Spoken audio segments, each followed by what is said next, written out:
Hello to all my respected listeners. Welcome back to another session with me, Ajarn Kong. Tonight, you asked for a story about the law of karma. Regarding karma, Ajarn Kong always emphasizes that it is real and it never forgets anyone. It is like a shadow following us. No matter how fast you run, it will catch up. The story I've picked for tonight is a true story that happened in a village on the edge of a forest. It serves as a warning for those who like to harm animals, especially animals that possess love and bonds just like humans do. This story is titled The Monkey King, Vengeance Across Lives. Hunter Chode, the connoisseur of monkey brains. The story goes like this. There was a hunter named Chode. He was skilled, a sharpshooter, but he had one major flaw. He was cruel and heartless. Chode had a bizarre and horrifying taste in food. He loved eating fresh monkey brains. He believed the false rumor that it was an elixir of life, something to make him vigorous. Whenever he entered the forest, he wouldn't shoot other animals. He would only look for troops of monkeys, shooting the mothers, shooting the fathers, just to crack open their skulls and eat. He had done this countless times. The day of karma and the gaze of vengeance. One day, Chode entered the forest as usual. He stumbled upon a large troop of monkeys, and his eyes locked on to the alpha monkey, the Monkey King.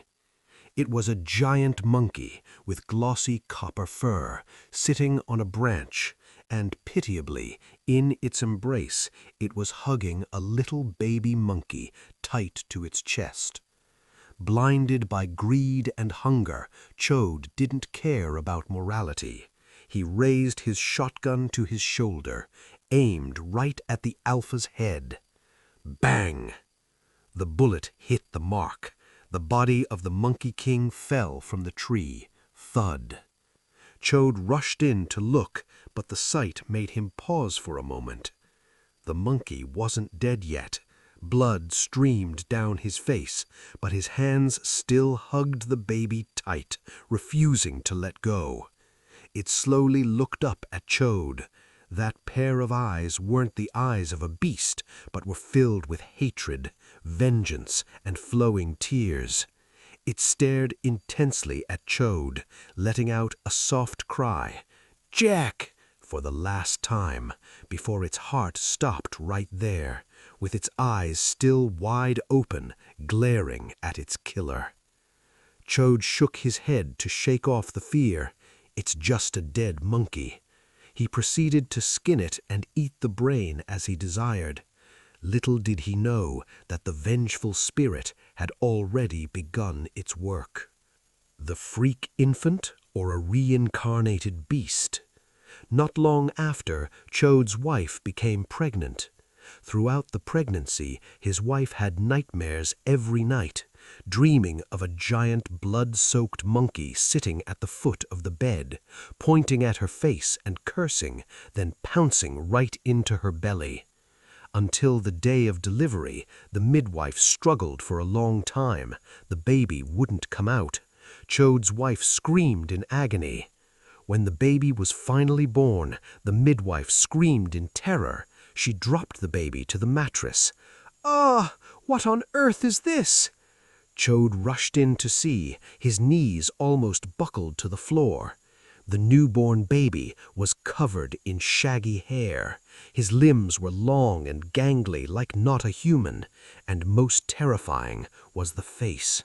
The face of his son looked exactly like the face of that alpha monkey without a single difference, and the child's eyes were wide open, staring at him with the same vengeful look the monkey had before it died. Conclusion: living hell. From that moment on, Chode's life was like living in hell. His son grew up day by day, but refused to speak human language, only making sounds like Jack, Jack. He wouldn't eat rice, only bananas and fruits. He loved climbing up to sit on the house beams. And every time Chode let his guard down, this monkey child in human form would pounce on him, biting, beating, attacking him constantly.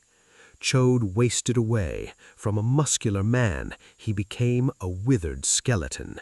He couldn't kill his son, and he couldn't abandon him, because this was his own flesh and blood. He had to suffer, raising his own karmic avenger, Jaogumnai Wen, who was reborn as his son, paying for the sins he committed until his final days. And that, my listeners, was the story of The Monkey King, Vengeance Across Lives. This story teaches us that all living beings love their own lives.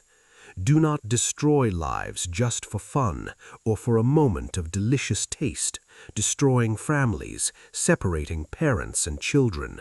Because when karma swings back, it hurts 100, 1,000 times more than being shot by a bullet. For tonight, may you all refrain from harming others. Sweet dreams and good night.